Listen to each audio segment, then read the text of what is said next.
Half hidden in the undergrowth was the head of a lion. A few feet away lay the rest of its stone body. Although the lion's features were weathered and blotched by lichen, they were still noble and regal. The girl almost laughed in shock and revulsion. There was a large, glossy-backed beetle resting on the statue's eye. She briefly thought of childishly penciling a pair of spectacles across the beast's stone face, but dismissed the idea as kids' book stuff.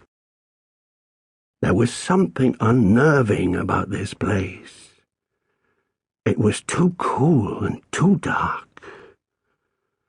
The overgrown garden was too lush and too quiet. The beetle crawled off the lion's eye, over the forehead and down the petrified mane into the damp leaves on the ground. The girl could see the crumbling edifice of an old house between the trees. The undergrowth went right up to the walls and climbed in through the black open eyes of the windows. She walked towards the building. Inside was an open area which must once have been an entrance hall. A shattered stained-glass window overlooked a half-collapsed mossy staircase. Passages led into the house. Doorways led to other rooms.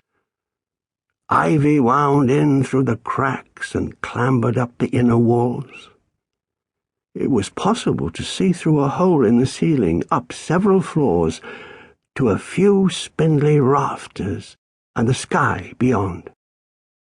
Picking her way over scattered planks to the other side of the area, she looked through the missing upper floors. High above her she could see a broken dome. It looked like the interior of an observatory. The sky was turning a coppery colour. It pressed in through the rafters, threatening a storm. It was hot inside the house, but the girl felt cold inside, as if something was watching. She could sense it just beyond the edge of her vision. It moved as she turned to face it. Something fluttered. An exotic butterfly with wings as big as fists glided past, catching the light in a flash of kingfisher blue.